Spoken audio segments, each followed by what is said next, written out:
قرآن مجید کے 16ویں پارے میں آج آیت نمبر 83 سے 110 تک کا جو تذکرہ ہے وہ حضرت ذوالقرنین رضی اللہ تعالیٰ عنہ۔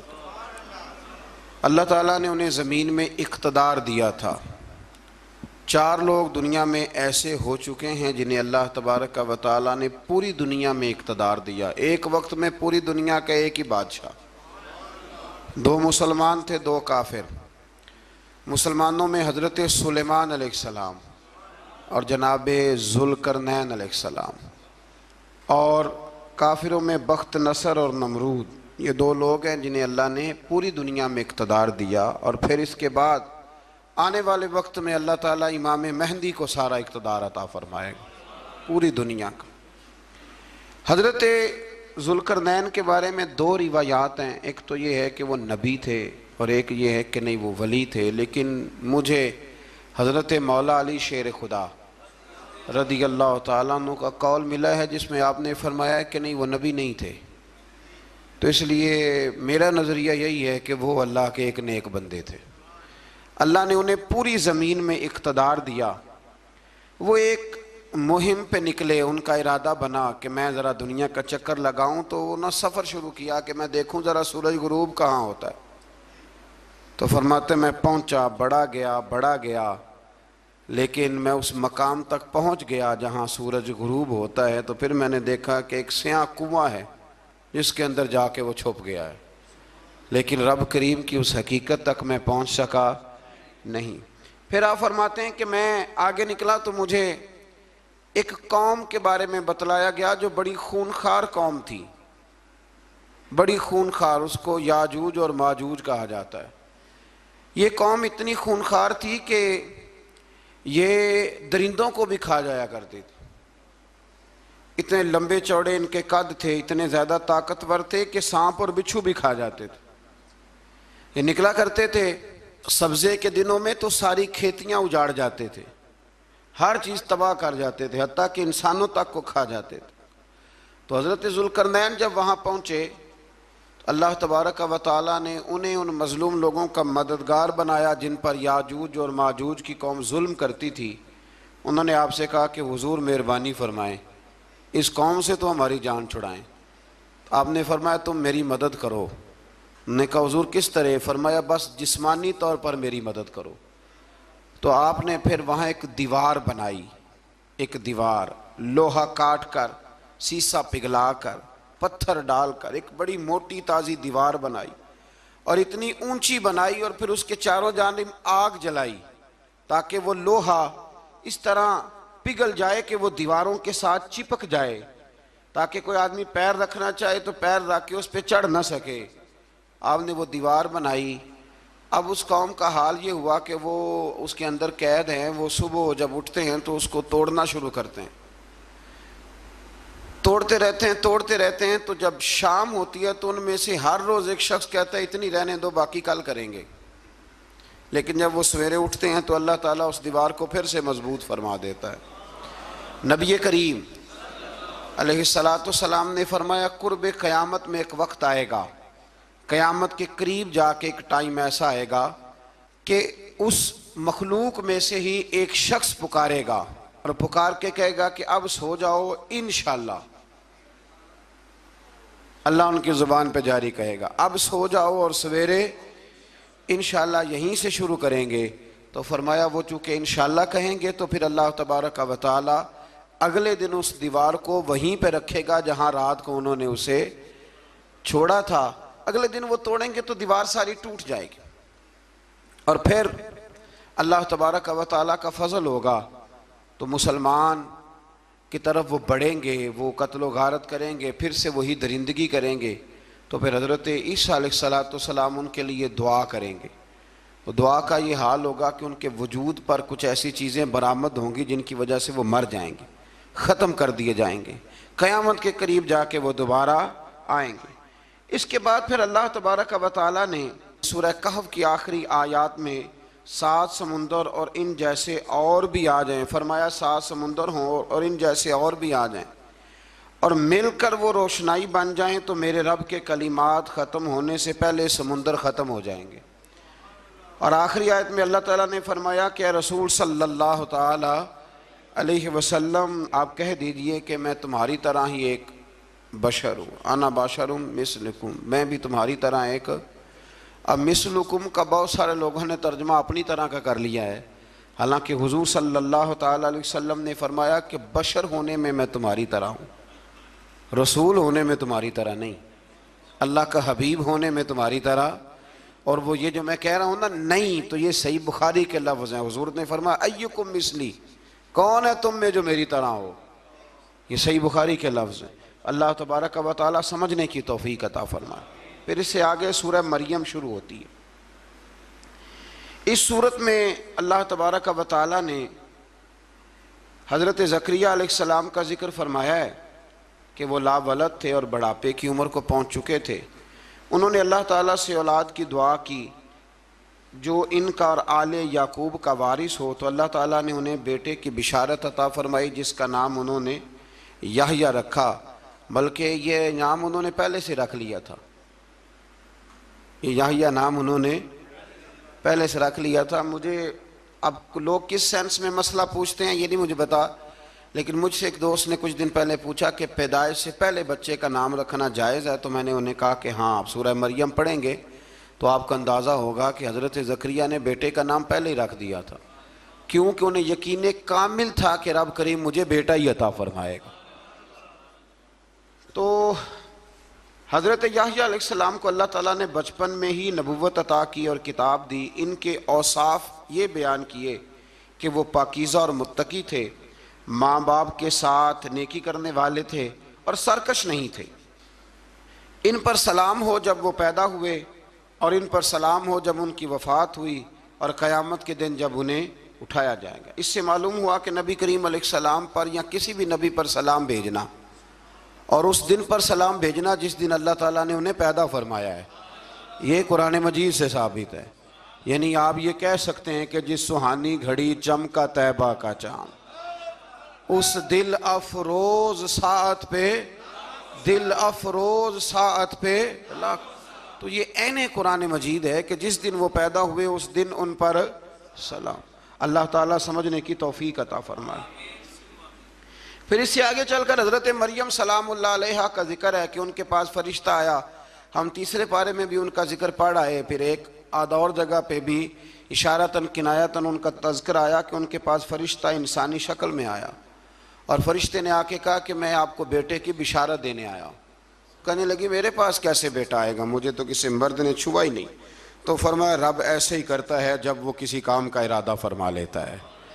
تو حضرت مریم کے ہاں اللہ تبارک و تعالیٰ نے حضرت عیسیٰ علیہ السلام کی ولادت فرمائی۔ حضرت عیسیٰ بغیر باپ کے پیدا ہوئے، اور حضرت آدم علیہ السلام غیر ماں باپ کے پیدا ہوئے، تو یہ اللہ کی قدرت کی نشانی ہے۔ اب حضرت عیسیٰ علیہ السلام کی جب ولادت ہوئی تو یہ آپ کا معجزہ اور حضرت مریم کی کرامت سامنے آئی کہ آپ ایک خشک کھجور کے نیچے بیٹھی تو اللہ تعالیٰ نے اسے سرسبز و شاداب کر دیا، اور آپ اس کو ہلاتی تھی تو وہ کھجوریں گرتی تھی۔ بڑی پریشان تھی آپ کے قوم کے سامنے کیا منہ لے کے جاؤں گی، لوگ کیا کہیں گے۔ لوگوں کے لیے الزام لگانا، پروپیگنڈا کرنا بڑا ہی آسان کام ہے۔ دو ہی تو کام دنیا میں آسان ہے، ایک بدگمانی کرنا اور ایک غیبت کرنا، اور اتنا مزیدار کام ہے کہ آپ ساری دیہڑی کرائیں، کوئی بندہ تھکنے کو تیار، معاذ اللہ ثم معاذ اللہ، سارا دن۔ اور اگر آپ کہیں کہ اللہ کا ذکر کرو، تسبیح لے لو، صرف 500 دفعہ درود شریف پڑھ لو، تو پھر کیا بنے گا، کام یاد آ جائے گا، بہت سارے لوگوں نکل لیں گے۔ کبھی کبھی کچھ چیزیں بڑی یاد رہ جاتی ہیں۔ ایک شاعر نے ایک شعر کہا تھا، میری تھوڑی سی شعری ذوق ہے تو مجھے دلچسپی ہے، رہ جاتی ہیں کچھ باتیں ذہن میں۔ ایک دفعہ ہمارے ایک دوست کے بارے میں کچھ پراپوگنڈا ہونے لگا، تو میں نے انہیں ایک شعر لکھ کے بھیجا، مجھے یاد تھا، میں نے ایک شعر لکھا۔ کسی شاعر نے کہا تھا کہ مخلوق تو فنکار ہے اس درجہ کے پل بھر میں، سنگے در کعبہ سے بھی اصنام تراشے۔ کعبے کے اندر سے مٹی لے کے لوگ بت بنا لیتے ہیں اور اللہ کا شریک بناتے ہیں۔ تو کہنے لگا شاعر کہ مخلوق تو فنکار ہے اس درجہ کے پل بھر میں، سنگے در کعبہ سے بھی اصنام تراشے۔ تم کون ہو کیا چیز ہے داغ کبابی، لوگوں نے تو مریم پہ بھی الزام تراشے۔ لوگ تو منٹ لگاتے ہیں، وہ جو رہی مسجد میں، پلی مسجد میں، لوگوں نے الزام لگانے کا وقت آیا تو الزام لگا دیا، سید عائشہ صدیقہ پہ لگا دیا، صدیق کی بیٹی اور صدیقہ۔ آپ سوچ سکتے ہیں کہ لوگ کہاں تک جاتے ہیں اور باتیں کہاں تک پہنچتی ہیں۔ تو یہ میرے رب کریم کا فضل اور کرم ہے کہ جناب مریم کی برات کا اعلان بھی قرآن نے کیا اور حضرت عائشہ صدیقہ کی برات کا اعلان بھی قرآن پاک نے فرمایا، یہ بھی قرآن مجید نے فرمایا ہے۔ اور کل پرسوں بھی بات ہو رہی تھی حضرت یوسف علیہ السلام کی، تو الزام تو لگتے رہتے ہیں۔ تو میں نے اس دن بھی سوال کیا تھا، پھر دہراتا ہوں کہ غلطی کیا تھی حضرت یوسف کی؟ کبھی کنواں اندھیرا، کبھی بھائیوں کے تھپڑ، کبھی مصر کا بازار، اور ذرا سوچو تو صحیح، جب بولیاں لگتی ہیں انسان کی تو کیا حال ہوتا ہے۔ اور پھر ذرا یہ بھی تو دیکھو نا کہ جب زلیخا نے الزام لگایا تو پھر کیا حال ہے، اور پھر 12 سال کی جیل، پر رب فرماتے ہیں شانیں میں نے یوسف کو ہی عطا فرمائی ہیں۔ تو حضرت مریم سلام اللہ علیہا جب وہ بیٹا لے کے گئی ان کے پاس تو انہوں نے کہا یہ کہاں سے آ گیا؟ تو آپ فرمانے لگی میں نے تو چپ کر روزہ رکھا ہوا ہے، اسی سے پوچھ لو یہ کہاں سے آیا ہے، یہی بتائے گا۔ پنگوڑے میں تھے حضرت عیسیٰ علیہ السلام، پنگوڑے میں، تو قرآن مجید کہتا ہے کہنے لگے قال انی عبد اللہ، حضرت عیسیٰ بولے اور بول کے کہنے لگے میں اللہ کا بندہ ہوں، اور آتانی الکتاب، خالی نہیں آیا، کتاب ساتھ لے کے آیا ہوں، وجعلنی نبیا، اور اس نے مجھے نبی بنا کے بھیجا ہے۔ تو حضرت عیسیٰ علیہ السلام پنگوڑے میں ہیں تو کلام فرما رہے ہیں، اپنے نبی ہونے کا اعلان فرما رہے ہیں۔ اب اس بندے کے قریب جا کے اس سے سوال کرنے کو دل نہیں کرتا جو نبی پاک کے بارے میں کہتا ہے 40 سال کے بعد نبی بنے۔ یہاں پنگوڑے میں حضرت عیسیٰ کلام کریں، پنگوڑے میں، اور وہ پنگوڑے میں کہے میں نبی ہوں، اور تو اپنے رسول کے بارے میں یہ کہے کہ بکریاں چرا رہے تھے تو معاذ اللہ انہیں پتہ ہی نہیں تھا کہ میں نبی بن جاؤں گا۔ ایسی کوئی بات نہیں۔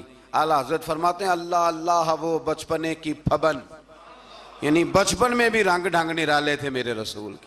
اللہ اللہ وہ بچپنے کی پھبن، اس خدا بھاتی صورت پہ لاکھوں سلام، اس خدا بھاتی صورت پہ۔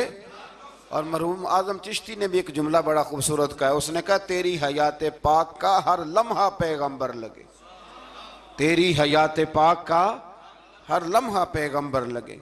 پھر اس سے آگے آیت نمبر 41 سے ایک بار پھر حضرت ابراہیم علیہ السلام کا ذکر ہے کہ وہ بہت سچے نبی تھے، انہوں نے اپنے چچا کو بے جان بتوں کی عبادت سے روکا، عذاب الہی سے ڈرایا۔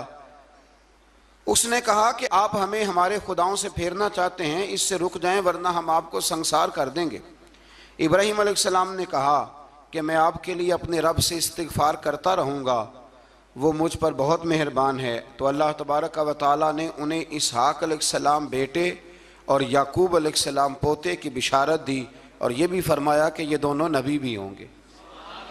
پھر آیت نمبر 51 سے لے کر 58 تک مختلف انبیاء کا ذکر ہے۔ اللہ تعالیٰ نے اس میں فرمایا کہ حضرت موسیٰ کو برگزیدہ رسول، نبی اور اللہ کا رازدار کہا گیا، اور حضرت ہارون کی نبوت کا بیان بھی ہوا، اور حضرت اسماعیل کو وعدے کے سچے، نماز اور زکوٰۃ کا حکم دینے والے رسول اور نبی اور اللہ کا پسندیدہ قرار دیا گیا۔ ادریس علیہ السلام کو صدیق نبی قرار دیتے ہوئے فرمایا کہ ہم نے ان کو بلند جگہ پہ بٹھایا ہے۔ کہاں ہے ادریس علیہ السلام؟ چوتھے آسمان میں بھی، اور جنت کا قول بھی ہے۔ دو روایتیں ان کے بارے میں ملتی ہیں، ایک تو یہ ہے کہ وہ حضرت ملک الموت سے ایک دفعہ کہنے لگے تو میرا یار نہیں بن جاتا؟ اللہ ہی بھلا کرے۔ حضرت اسرائیل کو کہنے لگے دوست بن جو، کہا بن جاتے ہیں، دوستی ہو گئی۔ فرمانے لگے یار موت کا ذائقہ کیسے چکھاتا ہے؟ کہنے لگا میں آپ کو چکھا دیتا ہوں۔ آپ کو موت کا ذائقہ چکھایا اور دوبارہ پھر روح ڈال دی، آپ اٹھ کے بیٹھ گئے۔ کہنے لگے دوزخ تو دکھا، نے وہ بھی دکھا دی۔ فرمایا جنت تو دکھا، جنت بھی دکھائی۔ تو کہنے لگا واپس چلیں، فرمانے لگے اب تو نہیں جانا۔ ہاں کیوں؟ فرمایا رب فرماتا ہے ہم فیہ خالدون، جو جنت میں آئے گا یہیں رہے گا۔ نے کہا جناب وہ تو پہلے موت کا ذائقہ چکھنا ہے، پل صراط جو دوزخ کے اوپر ہے وہاں سے گزرنا ہے۔ تو آپ فرمانے لگے یہ دونوں کام میں کر چکا ہوں اور تو نہیں کرائے ہیں، لہذا میں آ گیا ہوں تو میں نے یہیں پہ رہنا ہے۔ اب حضرت ملک الموت علیہ السلام نے عرض کی مالک یہ تیرا بندہ، فرمایا تیری دوست بھی اس کے ساتھ لگی تھی تو میری توفیق سے ہی لگی تھی، اور یہ یہاں تک آئے بھی میری توفیق سے ہی ہے، میرا ارادہ بن گیا انہیں یہاں رکھنے کا، میری طلب بھی تو تیرے کرم کا صدقہ ہے، میری طلب بھی تو تیرے کرم کا صدقہ ہے، یہ پاؤں اٹھتے نہیں بلکہ یہ اٹھائے جاتے ہیں، تو یہ بھی تو اس کا کرم ہوتا ہے نا کہ وہ کس طرح کر کے کسی کو نوازتا ہے۔ آیت نمبر 59 میں اللہ تعالیٰ کے فرما بردار اور سرکش بندوں کے احوال اور جو ان کے آخرت میں احوال ہوں گے ان کا ذکر کیا گیا ہے۔ آیت نمبر 66 میں بتایا گیا ہے کہ منکرین آخرت حیات بعد الموت کے بارے میں ہمیشہ شک میں مبتلا رہے، انہیں یقین ہونا چاہیے کہ مرنے کے بعد دوبارہ وہی خالق زندہ کرے گا جس نے پہلی بار بغیر کسی نام و نشان کے پیدا کیا۔ آیت نمبر 76 میں بتایا کہ جو لوگ گمراہی میں مبتلا ہیں ان کے ابتلا میں اضافے کے لیے مہلت کی مدت بڑھا دی جاتی ہے، اور جو ہدایت یافتہ ہیں ان کو مزید استقامت نصیب ہوتی ہے۔ اللہ کے ہاں ثواب اور انجام خیر کے اعتبار سے باقی رہنے والی نیکیاں سب سے زیادہ بہتر، ایسی نیکیاں کریں جو باقی رہیں ہمیشہ، کیا کہتے ہیں؟ صدقہ جاریہ۔ آیت نمبر 81 میں فرمایا کہ مشرکین اس امید پر اللہ کے سوا معبودان باطل کی عبادت کرتے ہیں کہ مشکل میں ان کی مدد کریں گے، فرمایا ہرگز نہیں، وہ ان کے دشمن بن کے عبادت کا انکار کریں گے۔ آیت نمبر 88 میں بتایا کہ کفار نے اللہ کی طرف اولاد کی نسبت کر کے نہایت سخت بات کی، یہ تو اتنا سنگین جرم ہے کہ اس سے آسمان پھٹ پڑے، زمین شک ہو جائے اور پہاڑ ریزہ ریزہ ہو جائیں۔ مزید فرمایا کہ آسمان اور زمین میں جو کوئی بھی ہے سب اللہ کے حضور بندے بن کے حاضر ہوں گے۔ آیت نمبر 97 میں فرمایا جو لوگ ایمان لائے اور نیک کام کیے عنقریب رحمان لوگوں کے دلوں میں ان کی محبت پیدا فرما دے۔ یہ جو شرک والا معاملہ ہے نا، یہ بڑا سادہ سا ہے، کچھ لوگ آج نئے فلسفی اٹھے ہیں تو وہ کچھ عجیب و غریب سی باتیں دہریوں جیسی کرنے لگے ہیں، اور بعض مضامین ہم دیکھتے ہیں تازے جو چھپتے ہیں ان کے اندر بھی وہ اشارتاً کنایاتاً مذہب کی بنیاد پر تقسیم نہیں ہونی چاہیے، انسان بحیثیت انسان قابل تکریم ہے۔ تو ایک بات سمجھ لیں کہ جو مکان کی رجسٹری آپ کے نام ہے اگر کوئی اور دعویٰ کرے اس کا تو آپ کو برداشت ہے؟ یہ ہو نہیں نہ سکتا میاں، ملک میں وزیر کئی ہو سکتے ہیں پر وزیر اعظم ایک ہوتا ہے، اس کو سمجھ لیں۔ تو جب اللہ کی توحید میں کوئی کسی کو شریک ٹھہراتا ہے تو وہ بہت بڑا جرم کرتا ہے، یوں سمجھ لیں کہ جیسے آپ کی 5 مرلے کی زمین پہ کوئی آ کے قبضہ کرے، اسے مار دینے کو دل کرتا ہے۔ اس لیے یہ ساری زمین رب کریم کی ہے، آسمان و زمین کا خالق اور مالک، تو شرک ناپسندیدہ بات، ناپسندیدہ۔ سورہ طٰہٰ شروع ہوتی ہے، اس سورہ طٰہٰ میں نبی پاک صلی اللہ تعالی علیہ وسلم کو رب کریم نے فرمایا کہ محبوب قرآن اس لیے نازل نہیں کیا تھا کہ آپ مشقت میں پڑ جائیں۔ نبی کریم لمبی لمبی نمازیں پڑھتے تھے، لمبی، تو قرآن مجید نے کہا طٰہٰ ما انزلنا علیک القرآن لتشقیٰ، محبوب قرآن اس لیے نازل نہیں کیا کہ آپ مشقت میں پڑ جائیں۔ حضور لوگوں کو بڑی جد و جہد کے ساتھ دین کی طرف بلاتے تھے، تو کہا محبوب قرآن اس لیے نازل نہیں کیا تھا کہ آپ مشقت میں پڑ جائیں، آپ تو مشقت کرنے لگ گئے۔ وہ یا رب اپنے محبوب کو کہہ رہا ہے، جیسے سورہ مزمل میں بات ہوئی نا کہ محبوب تھوڑا آرام بھی فرما لیا کر، محبوب تھوڑا آرام بھی فرمائے۔ پھر فرمایا کہ یہ قرآن نصیحت کے لیے نازل ہوا ہے، اور اللہ ظاہر و باطن سب کو جانتا ہے، اور وہ وحدہ لا شریک ہے، اور سارے اچھے نام اسی کے ہیں۔ آیت نمبر 10 میں فرمایا کہ مدین سے واپسی کے سفر کے دوران موسیٰ علیہ السلام اس واقعے کا بیان کیا کہ وہ اپنی جگہ پر رکے ہوئے تھے، تو وہیں انہیں غیب سے ندا آئی کہ اے موسیٰ میں آپ کا رب ہوں، آپ وادی مقدس میں ہیں تو ادباً اپنے جوتے اتار دیجئے، میں نے آپ کو چن لیا ہے، میرے پیغام وحی کو توجہ سے سنیے، میں اللہ وحدہ لا شریک ہوں، میری بندگی کیجیے، میری یاد کے لیے نماز قائم کیجیے، قیامت آنے والی ہے، اسی کی طرف آپ توجہ فرمائیے۔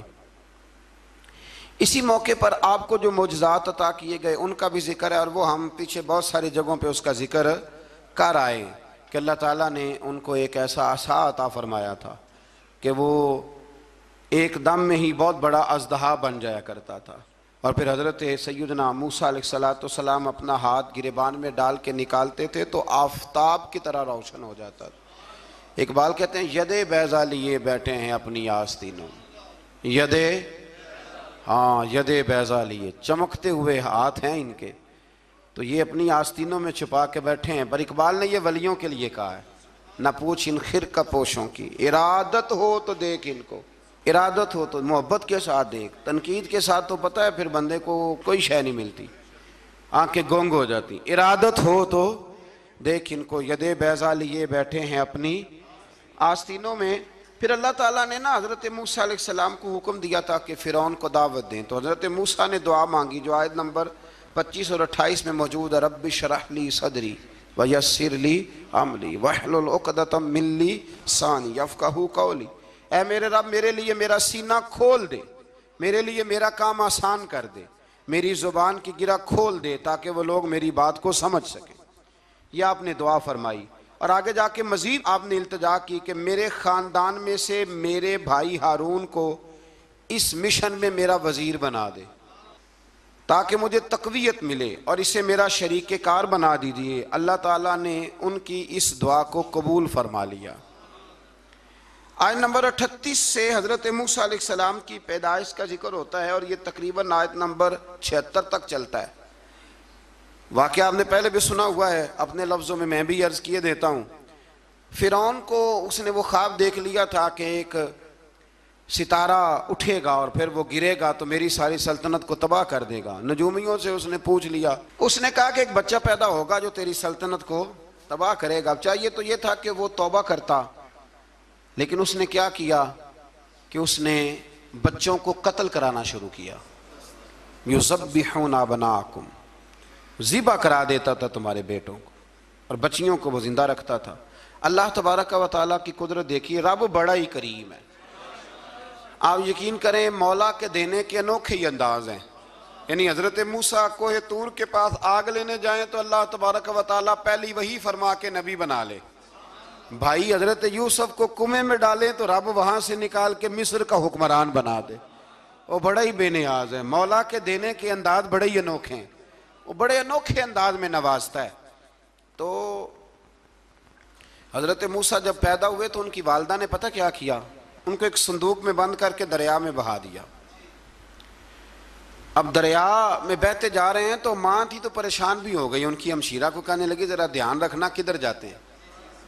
حضرت موسیٰ علیہ السلام دریا میں بہتے بہتے نا، فرعون نے نا دریا کے کنارے مکان بنایا ہوا تھا۔ آپ کو پتہ ہے بادشاہوں کا ذوق ہوتا ہے، آج کل ہمارے جو حکمران ہیں انہوں نے اس کا نام فارم ہاؤس رکھا ہوا ہے، میرا فارم ہاؤس، اور پرانے زمانے میں لوگ ڈیرا کہتے تھے، تو اس نے بھی اس طرح کا فارم ہاؤس بنایا ہوا تھا۔ وہاں پہ حضرت موسیٰ علیہ السلام تیرتے ہوئے تابوت کے اندر، صندوق کے اندر جا رہے ہیں۔ فرعون اور ان کی بیوی حضرت آسیہ بے اولاد تھیں، بڑی تڑپ تھی بیٹے کی، وہ بھی وہاں کھڑی تھیں۔ صندوق تیرتا ہوا آیا تو فرعون نے کہا کہ جاؤ پکڑ کے لاؤ دیکھو کیا ہے۔ جب وہ لے کے آئے نا تو آپ کی ہمشیرہ جو نگرانی کر رہی تھی پریشان ہو گئی کہ یہ تو اس کے ہاتھ لگ گئے، یہ تو اب مار ڈالے گا۔ لیکن جب خوبصورت اور چمکتا ہوا بچہ دیکھا تو بی بی آسیہ کہنے لگی یہ بنی اسرائیل کا ہے ہی نہیں، یہ تو پتہ نہیں کہاں سے بہتا ہوا یہاں آ گیا ہے، تم ایسے ہی چھوڑ، یہ پتہ نہیں کہاں سے آیا، رکھ نہ لیں۔ تو حضرت موسیٰ علیہ السلام وہ کہنے لگا نہیں انہی کے ہیں، موسیٰ علیہ السلام اسی کے ہیں۔ تو آسیہ کہنے لگی تیرے تو سر پہ نا بس بھوت ہی سوار ہو گیا، ہر وقت وہی لوگ تجھے یاد رہتے ہیں، یہ پتہ نہیں کہاں سے بہ کے آیا۔ اب رکھ لیا، مان گیا فرعون۔ آپ فرعون کے گھر میں جو اس لیے بچے مروا رہا تھا کہ میری سلطنت حضرت موسیٰ پیدا نہ ہو جائیں، تو اسی کے گھر میں پرورش پانے لگے، اسی کے گھر میں۔ اب عورتیں منگائیں گئیں دودھ پلانے کے لیے، تو حضرت موسیٰ علیہ السلام کسی بی بی کا دودھ نہیں پیتے، تو آپ کی ہمشیرہ نہ وہیں دائیں بائیں گھومتی رہتی، تو کہنے لگی جناب آسیہ سے کہ میں ایک بی بی کو جانتی ہوں، بڑی صاف ستھری ہے، مجھے امید ہے یہ بچہ اس کا دودھ پیے گا۔ تو فرعون کہنے لگا دوڑ کے لا، تو وہ اپنی والدہ کو لے کے آئیں، تو حضرت موسیٰ نے فوراً دودھ پینا شروع کر دیا۔ فرعون کو پھر تھوڑا شک ہوا، ایک روایت یوں بھی لکھی ہے بعض لوگوں نے کہ فرعون ایک دن اٹھایا ہوا تھا حضرت موسیٰ کی، ابھی تھوڑی سی عمر تھی، تو آپ نے اس کی داڑھی پکڑ کے تو ایک گھونسا دے مارا، جلالی تو شروع سے ہے نا، تو کہنے لگا آسیہ تو مان نہ مان یہ بچہ وہی ہے۔ تو حضرت بی بی آسیہ کہنے لگی کہ تجھے غلط فہمی ہے، یہ وہ نہیں ہے۔ اس نے کہا دیکھو نا، یہ تو اٹھاتی ہے تو پیار کرتا ہے، اور میرے جب قریب آتا ہے تو اس کے لب و لہجے میں تلخی محسوس کرتا ہوں۔ اس نے کہا بچوں کو کیا پتا۔ خیر، ایک طرف اس نے کھانے پینے کی چیزیں رکھ دی، ایک طرف انگارے رکھ دیے، وہ بھی حضرت آسیہ کہتی ہیں کہ تجھے سمجھ آئے بچے بچے ہوتے ہیں۔ حضرت موسیٰ بچے تو تھے، پر تھے تو اللہ کے نبی نا، اللہ کے نبی تھے۔ جب اس نے کہا نا یہ بچے ہیں، تو حضرت موسیٰ علیہ السلام بجائے انگاروں کی طرف جانے کے، نبی تھے، وہ سیدھے کھانے پینے والی چیزوں کی طرف بڑھنے لگے۔ فرعون کہنے لگا اب بتا۔ اللہ تعالیٰ نے حضرت جبریل کو بھیجا، انہوں نے کہا ادھر نہیں جانا، آپ ادھر جائیے۔ تو آپ آگ کی طرف گئے اور ایک کوئلہ اٹھا کے زبان پہ رکھ لیا۔ تو آسیہ کہنے لگی سمجھ آئی، بچے کو کیا پتا کدھر جانا ہے کدھر نہیں جانا، اگر وہ اتنا ہی خیال ہوتا وہی بچہ ہوتا تو آگ۔ اور بعض مفسرین نے لکھا ہے یہ جو حضرت موسیٰ دعا مانگتے تھے نا ربی شرح لی صدری ویسر لی امری، یہ وہ آگ کا انگارہ جب کوئلہ منہ میں رکھا تھا نا تو اس کی وجہ سے زبان میں کچھ لکنت آ گئی تھی، تو آپ دعا کرتے تھے کہ یا اللہ میری زبان کی وہ بند گرا کھول دے تاکہ میں کھل کے فرعون کے سامنے بات کر سکوں۔ وہیں حضرت موسیٰ پلنے لگے، وہیں پلے، وہیں جوان ہوئے، وہیں اللہ نے ساری دولتیں دی، بہن بھی ملی، ماں بھی ملی، اور سارے عزیزوں کا پیار بھی ملا۔ اسی گھر کے اندر اللہ نے پرورش کر کے فرعون کے ظلم سے بنی اسرائیل کو نجات عطا فرمائی۔ آج نمبر 77 سے موسیٰ علیہ السلام کو حکم ہوا کہ راتوں رات بنی اسرائیل کو لے کے نکل جائیں۔ انہیں اللہ کی طرف سے یقین دلایا گیا کہ ان کے لیے سمندر میں خشک راستہ نکال لیا جائے گا۔ فرعون نے ان کا تعاقب کیا اور سمندر میں غرق کر دیے گئے۔ اس مقام پر اللہ تعالیٰ نے بنی اسرائیل پر اپنے احسانات کا ایک بار پھر ذکر فرمایا۔ حضرت سعد بن ابی وقاص رضی اللہ تعالیٰ عنہ بھی ایک دن جہاد کے لیے نکلے تو رستے میں سمندر آ گیا۔ حضرت موسیٰ کی قوم کو نا سمندر نے رستہ دیا تھا، تو جناب سعد بن ابی وقاص سمندر کے کنارے کھڑے ہو کے، اب وہ لوگ پوچھنے لگے حضور کیا کرنا ہے؟ فرمایا کرنا کیا ہے، ابھی دیکھیں کیا ہوتا ہے۔ تو فرمانے لگے وہ سمندر و دریا اگر تو حضرت موسیٰ کی نافرمان قوم کو رستہ دیتا ہے تو ہم تو رسول اللہ کے فرما بردار غلام ہیں، ہمیں بھی رستہ دے۔ تو 12 رستے بن گئے دریا میں سے۔ جناب سعد بن ابی وقاص لشکر لے کے گزر گئے، باہر گئے تو ایک دفعہ پھر صحابہ کو یقین دلایا، فرمایا کسی کی کوئی چیز تو نہیں رہ گئی دریا میں؟ دشت تو دشت ہیں دریا بھی نہ چھوڑے ہم، بحر ظلمات میں دوڑا دیے۔ اب میں کیا کروں، علامہ اقبال نے ہر جگہ کلام لکھا ہے، ہر جگہ۔ یہ آپ کو پتہ نا، ایک صاحب مجھے بھی سمجھا رہے تھے، میں نے جمعے میں بھی وضاحت کی، کہنے لگے آپ اقبال کی بڑی تعریفیں کرتے ہیں۔ میں نے کہا مجبوری ہے، وہ کام ہی تعریفوں والے کرتے ہیں تو ہو جاتی ہیں، کیا کیا جائے، آمدام برسر مطلب۔ تو حضرت سعد بن ابی وقاص نے پوچھا کچھ رہ تو نہیں گیا؟ کہا جناب پیالہ رہ گیا میرا مٹی کا دریا میں۔ تو حضرت سعد بن ابی وقاص کہنے لگے کوئی مسئلہ نہیں، ہم رسول اللہ کے غلام ہیں، اور اس پر بڑی دلائل ہیں، وقت نہیں ہے آگے بڑھنا ہے۔ فرمایا او دریا، او ہمارا پیالہ تو واپس کر دے۔ تو ایک لہر آئی تو پیالہ بھی کنارے پہ پھینک گئی۔ تو اللہ تعالیٰ نے حضرت موسیٰ علیہ السلام کی قوم کو وہاں سے نجات دی۔ آیت نمبر 85 سے سامری کا ذکر ہے۔ سامری ایک جادوگر تھا۔ جب حضرت موسیٰ علیہ السلام تشریف لے گئے نا کوہ طور پہ، تو اس نے نا سونے کا ایک بچڑا بنا دیا تھا، اور اس کے منہ میں ایسی تاریں اس نے لگائی تھیں کہ جب ہوا چلتی تھی تو وہ تاریں بجتی تھیں، مفسرین نے لکھا ہے۔ تو بنی اسرائیل والوں کو یہ کہتا تھا دیکھو یہ بولتا ہے، تو بڑے کمزور ایمان کے لوگ تھے، اس طرف متوجہ ہو گئے، اس طرف متوجہ ہو گئے۔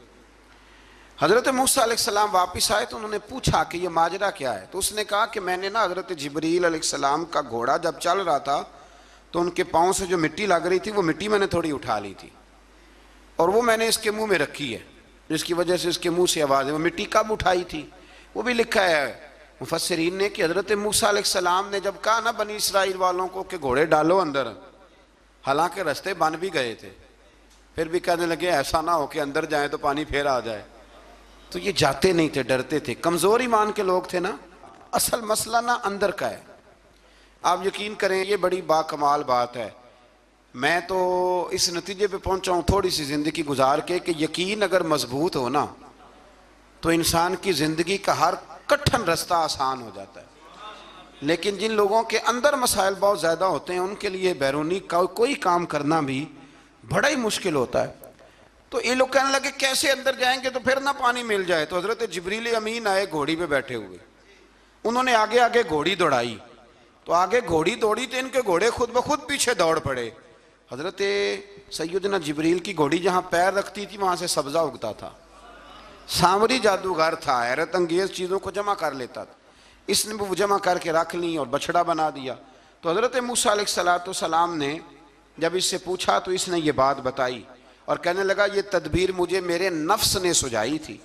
حضرت موسیٰ نے اس سے کہا تو یہاں سے چلا جا، زندگی میں تیرے لیے وحشت کی سزا ہے اور تیری سزا کا وقت آخرت میں مقرر ہے۔ اس کے بعد والی آیات میں اللہ تعالیٰ کی وحدانیت، کتاب اللہ کی حقانیت اور اس سے روح گردانی کرنے والوں کے لیے عذاب آخرت کا بیان ہے۔ وحشت کا بھی عذاب ہوتا ہے کچھ لوگوں کو وحشت کا عذاب یہ ہوتا ہے، یعنی انسان ہر وقت خوف زدہ رہے۔ آیات بتاتی ہیں کہ اس پر کون سا عذاب ہے، اس پر ایک وحشت طاری رہے۔ اللہ سے دعا مانگیں اللہ تبارک و تعالی ان ساری آزمائشوں سے ہمیں محفوظ فرمائے۔ اسی تسلسل میں پھر قیامت اور سور پھونکے جانے کا ذکر ہے۔ آیت نمبر 105 سے فرمایا کہ لوگ آپ سے پہاڑوں کے متعلق سوال کرتے ہیں، آپ ان سے کہہ دیجئے میرا رب انہیں ریزہ ریزہ کر دے گا اور پوری زمین ہموار میدان کی طرح ہو جائے گی۔ آیت نمبر 109 میں قیامت کی ہولناکیوں کا ذکر ہوا اور فرمایا آج اللہ کی بارگاہ میں کسی کو مجال شفاعت نہیں ہوگی سوائے اس کے جسے وہ اذن شفاعت عطا کرے اور جس کے قول سے وہ راضی ہو۔ آیت نمبر 110 سے اکڑی گردنوں کے حی و قیوم کے سامنے جھکنے، ظالموں کے نامراد ہونے اور مومنین صالحین کے کامیاب ہونے کا ذکر ہے۔ آیت نمبر 114 میں علم میں اضافے کی تعلیم کے لیے دعا ارشاد فرمائی گئی ہے جو بڑی معروف ہے، رب زدنی علما۔ آیت نمبر 115 سے اس بات کا ذکر ہے کہ آدم علیہ السلام جو جنت میں درخت کے قریب چلے گئے تو یہ ان کی بھول اور اجتہادی خطا تھی، اللہ نے خود وضاحت فرما دی، اور انہوں نے قصداً اللہ کے حکم کی نافرمانی نہیں کی۔ آدم علیہ السلام کو جنت میں داخل کر کے بتایا کہ یہاں نہ بھوک لاحق ہوگی، نہ بے لباسی ہوگی، نہ پیاس لگے گی، نہ ہی دھوپ کی تپش محسوس ہوگی، اور یہ کہ آپ اپنے دشمن شیطان کی چالوں سے بچے رہیں گے۔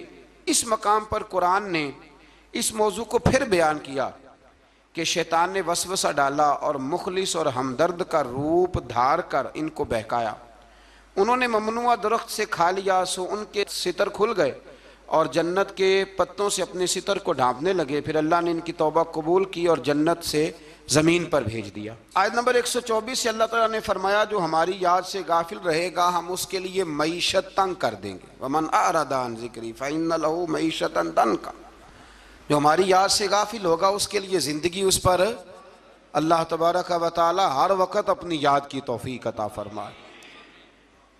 آیت نمبر 130 سے اللہ تعالیٰ نے ارشاد فرمایا ان کی باتوں پر صبر کیجئے، سورج کے طلوع اور غروب ہونے سے پہلے اپنے رب کی حمد کے ساتھ تسبیح پڑھتے رہیے، اور رات کے بعض اوقات میں اور دن کے حصوں میں بھی تسبیح پڑھتے رہیے تاکہ آپ کا رب راضی ہو جائے اور آپ بھی راضی ہو جائیں۔ مزید فرمایا کہ اپنے اہل خانہ کو نماز کا حکم دیں اور خود بھی نماز پر قائم رہیں، اور نیک انجام صرف تقوی پر کاربند لوگوں کے لیے۔ کفار قریش کے عذاب کے مطالبے کے جواب میں فرمایا کہ ان سے پہلے لوگوں کو اللہ نے ہلاک کر دیا تھا اور عذاب کا وقت مقرر ہے، اگر ہم رسول بھیجنے سے پہلے ہلاک کرتے تو یہ لوگ کہتے کہ ہمارے پاس عذاب سے پہلے رسول کیوں نہیں بھیجا، ہمیں کوئی سمجھا لیتا، ہم نہ یہ کام کرتے۔ اور فرمایا انتظار کرو تم ان قریب جان لوگے سیدھے راستے والے اور ہدایت یافتہ لوگ کون ہیں۔ یہ 16ویں پارے کے کچھ مندرجات تھے جو میں نے آپ کی خدمت میں عرض کی ہے، اللہ سمجھنے کی توفیق عطا فرمائے۔